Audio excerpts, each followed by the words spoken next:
না ক্লাস 8 এর ফার্স্ট সামেটিভের জন্য এক্সাম যে হবে সেই এক্সামে প্রিপারেশন করব। দেখো ক্লাস 8 এ প্রথমে বলের চ্যাপ্টার থাকে, ওই বলের চ্যাপ্টারের পরে চ্যাপ্টার হচ্ছে ঘর্ষণ। তো ঘর্ষণ থেকে কেমন কোশ্চেন আমরা ফার্স্ট সামেটিভে ফেস করব। একটা কোশ্চেন নিয়েছি যে একটি ভারী বস্তুকে টেবিলের উপর রাখা হলো। ক্লিয়ার? একটা ভারী বস্তু, সাপোজ করে আমি একটা নিয়েছি ইট, একটা ইট নিয়েছি, ছবিটা আগে থেকে কেটে রেখেছি। এটা হচ্ছে কি আমাদের একটা টেবিল। আচ্ছা, তো টেবিলের উপরে ইট রাখা হয়েছে। এবার ক্রমবর্ধমান বলের অর্থ কি? ধীরে ধীরে আমরা ওই ইটের উপরে ধীরে ধীরে আমরা বল প্রয়োগ করব। তো প্রথমে ধীরে ধীরে প্রয়োগ করব মানে না, প্রথমে আমরা 1 নিউটন বল প্রয়োগ করব। একটু দূরে লিখি, প্রথমে আমরা 1 নিউটন বল প্রয়োগ করব, তারপরে আমরা 2 নিউটন বল প্রয়োগ করব, তারপরে আমরা 3 নিউটন বল প্রয়োগ করব। ধীরে ধীরে ওই বস্তুটার উপরে 4 নিউটন, 5 নিউটন, 6 নিউটন, 7 নিউটন এমনি করে ধীরে ধীরে আমরা বল প্রয়োগ করতে থাকবো। ওই ইটের উপরে আমরা বাইরে থেকে ধীরে ধীরে ওই ইটের উপরে বল প্রয়োগ করব। এটা আমরা কি প্রয়োগ করছি? বল। তো বল প্রয়োগ করার কিছুক্ষণ পরে বস্তুটি চলতে শুরু করলো। বস্তুটি কেন বল প্রয়োগ করার সঙ্গে সঙ্গে চলতে শুরু করলো না? বস্তুটি কখন চলতে শুরু করলো? দেখো এই কোশ্চেনটা ঘর্ষণ চ্যাপ্টার থেকে। তো ঘর্ষণ আমরা বুঝি কি, ঘর্ষণ দু প্রকারের হয়ে থাকে। ভালো করে বোঝার চেষ্টা করো। ঘর্ষণ হচ্ছে দুই প্রকারের, একটা হচ্ছে স্থিত ঘর্ষণ, আরেকটা হচ্ছে কি না চল ঘর্ষণ বা গতীয় ঘর্ষণ অনেকে বলে। একটা হচ্ছে স্থিত ঘর্ষণ, আরেকটা হচ্ছে চল ঘর্ষণ বা গতীয় ঘর্ষণ। তো স্থিত ঘর্ষণ কেমন? স্থিত ঘর্ষণ, এই ঘর্ষণ জিনিসটা কি না, এই একটা তল আরেকটা এই ইটের এক নিচের তল, তাহলে দুটো তলের মধ্যে যে কোনো একটি বস্তু যদি গতিশীল হয় তখন এই সংস্পর্শ তলে কি হবে না, ইটের গতি কোন দিকে? ইটের গতি হচ্ছে সামনের দিকে। তো সংস্পর্শ তলে কি দেখা যায়?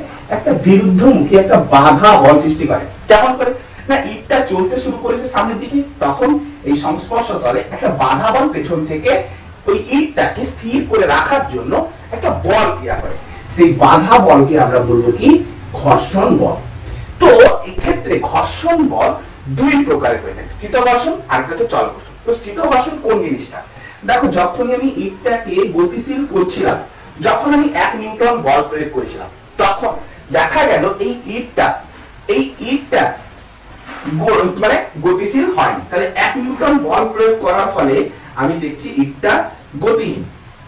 কেমন রয়েছে না, গতিহীন, মানে তখন পর্যন্ত স্থির অবস্থায় রয়েছে। তখন পর্যন্ত আমি 1 নিউটন বল প্রয়োগ করার পরে আমি কি দেখলাম না, স্থির রয়েছে ইটটা। তাহলে 1 নিউটন বল প্রয়োগ করার ফলে স্থির রয়েছে, তখনও পর্যন্ত গতিশীল হয়নি। তার মানে কি?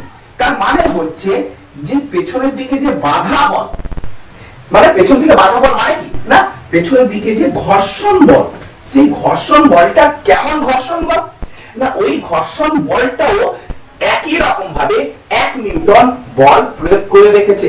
আমি সামনের দিকে 1 নিউটন বল প্রয়োগ করলাম, পেছনের দিকে 1 নিউটন বল, ওই ঘর্ষণ বল নিজে থেকে সৃষ্টি করে নিয়েছে।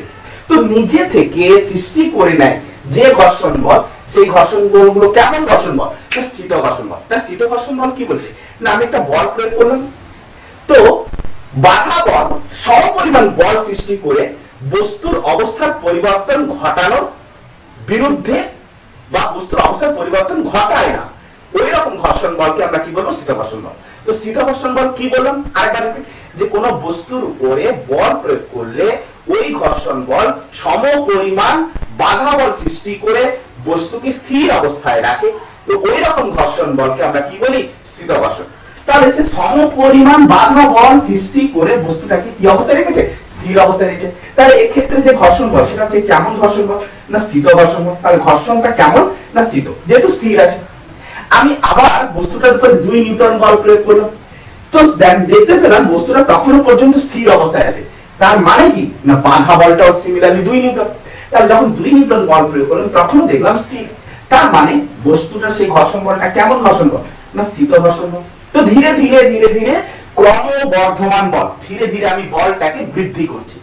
যখন আমি 3 নিউটন বল প্রয়োগ করলাম না, তখন আমি দেখলাম বস্তুটা 3 নিউটন বল প্রয়োগ করে নিয়েছে, বাধা বল 3 নিউটন করে নিয়েছে। তাই ঘর্ষণ, স্থিত ঘর্ষণ বল এমন একটা বল যে আমি বল প্রয়োগ করছি সে তার সাধ্য মতো কি করবে না নিজে থেকে বাধা বল সৃষ্টি করবে। কতক্ষণ পর্যন্ত সৃষ্টি করবে না যতক্ষণ না পর্যন্ত সে তার লিমিটেশনকে ক্রস না করছে। স্থিত ঘর্ষণ কি করছে না স্থিত ঘর্ষণ করছে তার সে একটা বাধা বল সৃষ্টি করছে। তো তাহলে সেই বাধা বলটা সে তার যথাসম্ভব যথা চেষ্টা করে সে তার নিজের সাধ্য মতো সর্বোচ্চ প্রয়োগ করবে। সে আমি মানলাম যে স্থিত ঘর্ষণ বল, এখানে স্থিত ঘর্ষণ বলটা সর্বোচ্চ 4 নিউটন বল প্রয়োগ করে। তো 4 নিউটন পর্যন্ত সে বস্তুটাকে আমি এখানে 4 নিউটন বল প্রয়োগ করলাম। তো 4 নিউটন বল প্রয়োগ করলেও এখানে দেখতে পাবো যে স্থিত ঘর্ষণটা 4 নিউটন বল প্রয়োগ করছে। স্থিত ঘর্ষণটাও 4 নিউটন, তাহলে 3 নিউটন তো obviously স্থির ছিল, তাহলে এটা তো স্থিত। 4 নিউটনে আমি কি দেখলাম obviously স্থির থাকলো, স্থিত ঘর্ষণ বল। তো এর পরে যখনই আমি বল প্রয়োগ করলাম, যখনই আমি 5 নিউটন বল প্রয়োগ করলাম, 5 নিউটন না হয়ে যদি 4.1 নিউটন হতো তখন এরা কি করতো তো স্থিত ঘর্ষণ তো 4 নিউটন, তখন আমি কি দেখলাম না বস্তুটা গতিশীল হয়ে গেল। যখন আমি 4.1 নিউটন বল প্রয়োগ করলাম তখন আমি দেখলাম বস্তুটি কি হলো না গতিশীল হলো। তার মানে কি না তখন যে ঘর্ষণ বলটা কাজ করছে ওটা হচ্ছে চলন ঘর্ষণ। কারণ না কোন বস্তু গতিশীল অবস্থায় কি ঘর্ষণ থাকে না, থাকে, কিন্তু সেটা তখন চলন ঘর্ষণ হয়ে যায়। তাহলে স্থিত ঘর্ষণে আমি দেখলাম কি না এক্সপেরিমেন্টে আমি দেখলাম সে 4 নিউটন পর্যন্ত সর্বোচ্চ বল প্রয়োগ করতে পারে, কিন্তু তারপরে কিন্তু আর নিজেকে অ্যাডজাস্ট করতে পারেনি স্থিত ঘর্ষণ। তো তখন কি হয়েছে বস্তুটা গতিশীল হয়ে গেছে। তাহলে 4 নিউটন পর্যন্ত আমি বল প্রয়োগ করছি 4 নিউটন পর্যন্ত, কিন্তু এটা স্থির অবস্থায় আছে। যখনই 4.1 হয়ে গেল তখনই গতিশীল হয়ে গেল। তাহলে 4 নিউটন পর্যন্ত বস্তুটাকে এই স্থিত ঘর্ষণ বল স্থির করে রেখেছিল। তো 4.1 যখনই হলো বস্তুটা গতিশীল হয়ে গেল। তাহলে এই ঘর্ষণ বলটা এই যে 4 নিউটন ঘর্ষণ বল প্রত্যেক এক্সপেরিমেন্টের ক্ষেত্রে, প্রত্যেক পরীক্ষার ক্ষেত্রে বা প্রত্যেক ঘটনার ক্ষেত্রে স্থিত ঘর্ষণ বল একটা আলাদা। তাহলে সেসব ক্ষেত্রে আমাকে কি করতে হবে এক্সপেরিমেন্ট করতে হয় এবং জানতে হয়। যদি সংস্পর্শকালে ঘর্ষণ বলে বা ঘর্ষণ গুণাঙ্কের মান যদি দিয়ে দেয় সেটা আমাদের উপরে ক্লাস, সেটা এখন জানার দরকার নেই। তো তখন গিয়ে আমরা তুরন্ত বার করতে পারবো যে চলন ঘর্ষণ কত হবে এর মানে স্থিত ঘর্ষণ কত হবে। কিন্তু বর্তমানে আমাকে এরকম করে একটা এক্সাম্পল নিয়ে আমাকে চেক করতে হবে এবং রেডি করতে হবে যে এত পর্যন্ত স্থিত ঘর্ষণ বল হয়ে থাকে, এরপরে চলন ঘর্ষণ হবে। তাহলে আমরা কি দেখতে পেলাম যে প্রথম দিকে 4 নিউটন পর্যন্ত বস্তুটা স্থির অবস্থায় ছিল, তারপরে 4.1 নিউটন করতেই চলন ঘর্ষণ হলো, তারপরে কি হবে গতিশীল হবে। তো তখন আমরা কি পাবো চলন ঘর্ষণই প্রত্যেক ক্ষেত্রে পেতে থাকবো। তাহলে 4.1 এর পরে যতই আমি করি না কেন চলন ঘর্ষণ, তাহলে বস্তুটি কেন বল প্রয়োগ করার সঙ্গে সঙ্গে চলতে শুরু করেছিল না? কারণ স্থিত ঘর্ষণ হচ্ছে অ্যাডজাস্টেবল একটা ফোর্স। যেমন ফোর্স অ্যাডজাস্টেবল ফোর্স। তাহলে অ্যাডজাস্টেবল ফোর্স হওয়ার জন্য আমি বল প্রয়োগ করছি, আমি হচ্ছে একটা বাহ্যিক এক্সটার্নাল ফোর্স। তাহলে আমি যে বল প্রয়োগ করছি সেই বল আমি যে বলটা প্রয়োগ করছি আমি হচ্ছে কি এক্সটার্নাল ফোর্স, এক্সটার্নাল বাহ্যিক কোন একটা ফোর্স। তো আমি যে বল প্রয়োগ করছি স্থিত ঘর্ষণ কি করছে নিজেকে অ্যাডজাস্ট করছে, সেই পরিমাণ বল অ্যারাইজ করছে। আমি কতটুকু করলাম সে অ্যারাইজ করলো। তো কতক্ষণ করবে না 4 নিউটন পর্যন্ত করবে, তারপরে কিন্তু নিজেকে সে আর অ্যাডজাস্ট করতে পারলো না।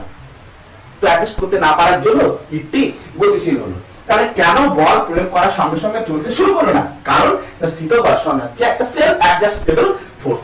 সেলফ লিখতে পারো সেলফ অ্যাডজাস্টেবল ফোর্স, যে কারণের জন্য বাহ্যিক বলের বিরুদ্ধে ওই স্থিত ঘর্ষণ নিজেকে সমপরিমাণ বল সৃষ্টি করে বস্তুকে স্থির অবস্থায় রেখেছে, যে কারণে বস্তুটি চলতে শুরু করেনি। তো কখন বস্তুটি চলতে শুরু করলো না যখন ওই বস্তুটির উপর প্রযুক্ত বল স্থিত ঘর্ষণের সীমাস্থ বল।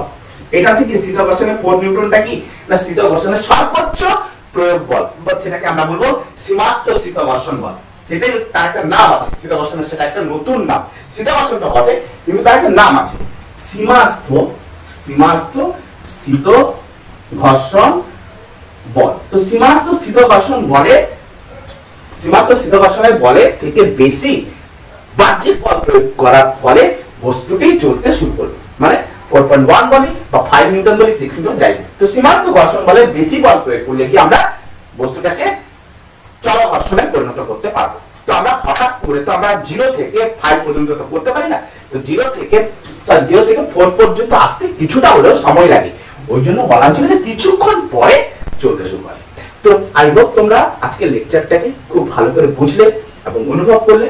তো এমনি করে ফার্স্ট সামেটিভের প্রত্যেকটি কোশ্চেনকে আমরা সলভ করব। Okay, best of luck, good evening.